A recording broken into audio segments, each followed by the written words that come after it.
lof en eer. Kom dien met blydskap God die Heer. Kom met gejubel voor hom saam, en dank en loof hom prys sy naam.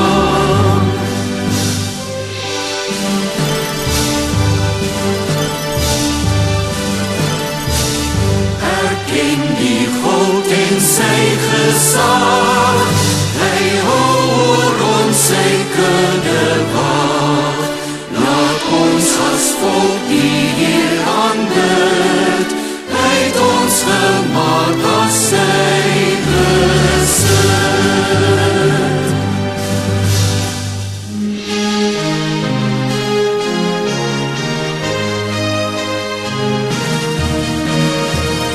Gaan by sy tempel